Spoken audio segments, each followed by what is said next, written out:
Thank you for staying with us. Nigeria is often referred to as the giant of Africa owing to its large population and economy. Despite its emerging markets, it is one of the top 10 African countries most vulnerable to climate change, exposing millions of people to climate and disaster risks. With environmental challenges like air pollution arising from gas flaring, water and soil pollution from oil spills, deforestation, desert encroachment, and issues of flooding emanating from massive reclamation of wetlands and waste disposal. Experts have said there is the urgent need for the Ministry of Environment to take swift action to tackle these challenges. Well, joining us in our Abuja studio is the MD CEO at Mark Press WA Limited, environmentalist Ishak Salako. Good morning. Thank you for joining us. Good morning. Good morning. Thank you. Right. Now we have a minister designated for the environment, Minister of State Environment and Ecological Management, Ministry of the Environment and Ecological Management, called Ishak Salako. I wonder what your impressions are now that we have this and how he should hit the ground running to addressing the myriad of issues that we just mentioned, talking about the climate change that Nigeria is facing. Thank you. I think the minister designates for the Ministry of Environment. I tried to look at the profile. I don't know anything about him yet, but I tried to look at his profile. He's a medical doctor. He has been in the public service, and definitely we know about public service rule.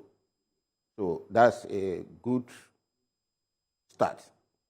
But in the issue of environment, being a medical doctor, we know about what is public health problems that the environmental impact might cause. So he's not going to be a novice in the office. But the advice I will give him is that being a scientist, and he has been in the public service, he should go into the history of the ministry, look at policy program of the ministry, come up with its own policy strategy, and marry the two together and see how they can move the environment forward. And what do I mean by that? You just mentioned in your documentary that Nigeria is faced with myriad of environmental challenges. Yes, there is no zone, no political zone in Nigeria that is not confronted with environmental challenges. Let me start with the Northeast. We have the problem of Lake Chad, shrinking of the Lake Chad. We have the problem of deforestation in the Northeast. What is the policy of Mr. President in tackling that environmental menace in the Northeast? There is a policy of government called Great Green Wall. So I want to see the minister keying into the Great Green Wall policy of government. Thank God, Mr. President, in his policy strategy, he mentioned that he is going to recharge Lake Chad. I expect the Minister of Environment to come up with his own policy program to assist Mr. President to achieve his goal. And I think the reason why Mr. President made mention that he wants to recharge Lake Chad is simply because he identified that issue of Lake Chad is one of the major problems that is causing insurgency in that area. The Lake Chad River, in its original format, in the 70s, 26,000 square kilometers. Presently, we are talking about a strong total, about 90% of its original size, so about 10%, 1,500 square kilometers. What is the implication of that? The people that live on the brink of the Lake Chad, they will not be able to carry out their normal farming activities, fishing activities, and the youth are rendered useless. And that's why they are able to easily be co-opted into insurgency. So if we are able to tackle that, and Mr. President said he's going to do that by moving water from River Benue to Richard Lake Chad. But it's more than that. What is the process? That's the ministry now to come up with policy and program that will enable them to be able to do what we call water movement. We have to move that water movement, you need to do a lot of piping, you need to do a lot of reservation, you need to do a lot of channelization, you need to do a lot of river taming.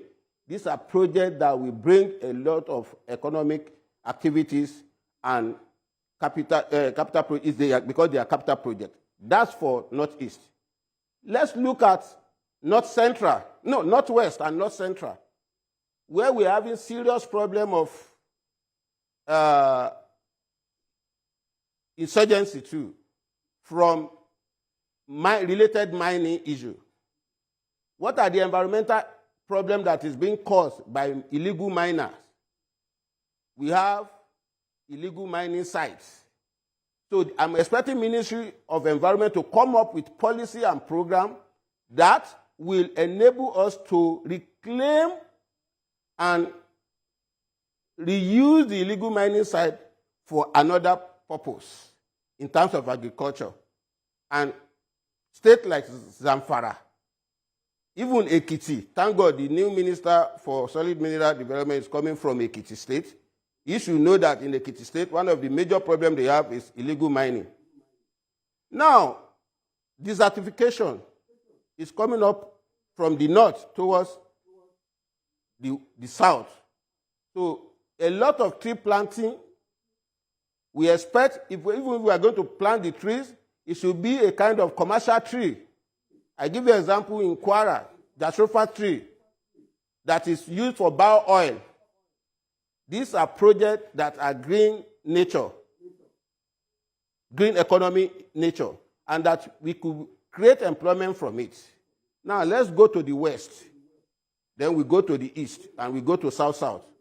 In the west, we have problem of waste management due to urbanization. Municipal solid waste is a global, highly global investment destination for foreign investor now. The investment capacity, global investment capacity of waste management all over the world now is about $1.5 billion. And it's expected to increase to about $2.4 billion by 2030.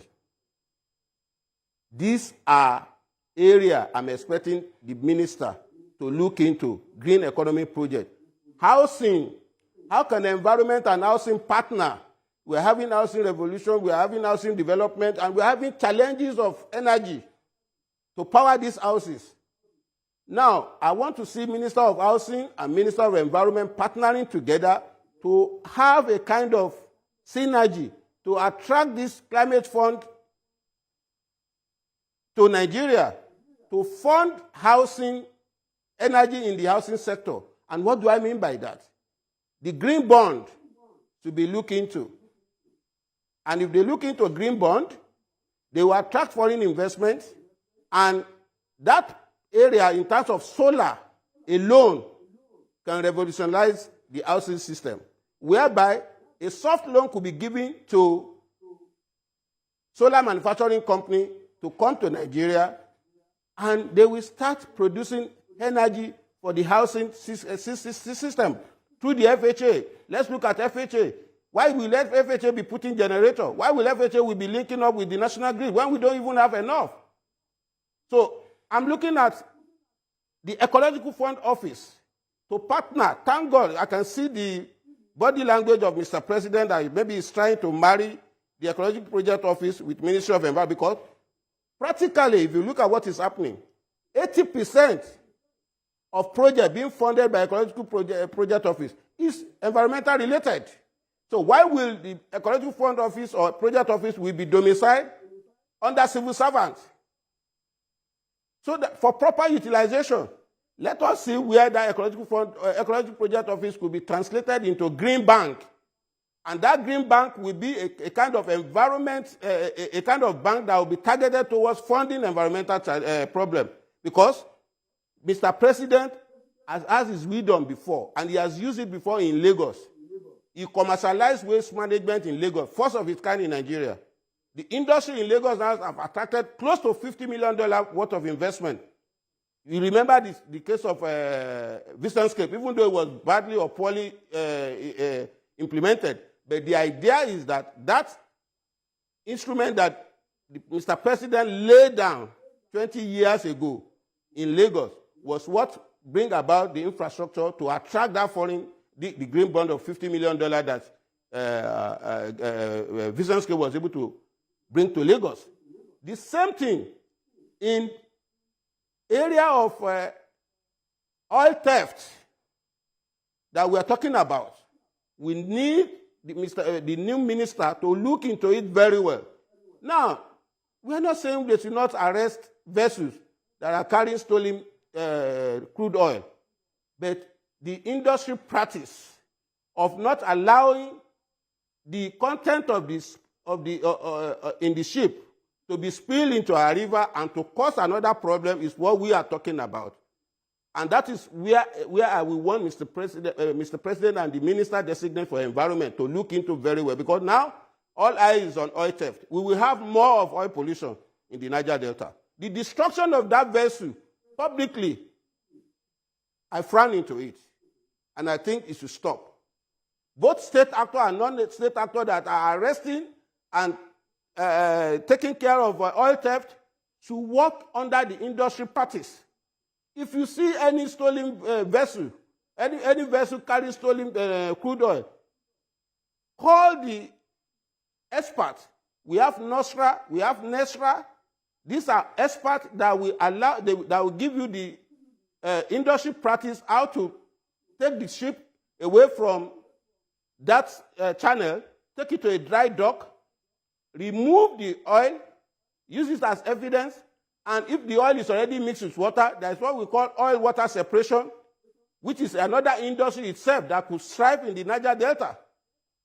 So, because what they have caused by destroying that vessel publicly is a lot of problem for the Niger Delta now, because the environmental impact of the oil spill, the oil that will manage to maybe get into the river, even if it is 1 barrel, the cost of removing it. Again, do we look at the safety in our water? That scene now has become shipwreck site, when we can even use that opportunity to make money from the shipwreck. Now we are going to use Nigerian taxpayers' money to remove that shipwreck and even remove the oil pollution from the sea. So there are so many areas that green economy can come up and to add to the revenue of government using the environmental challenges that we are being faced. If the minister have their onion, because if I am choosing as the Minister for Environment today, I will come with my own policy strategy to tell Mr. President that I will work with the government policy, but this is my own policy. This is how I'm going to do waste management. This is how I'm going to do pollution. This is how I'm going to do water hyacinth. Like in the Niger Delta, I want to see the Ministry of Niger Delta partnering with the Ministry of Environment on the issue of water hyacinth harvesting and using it to produce compost.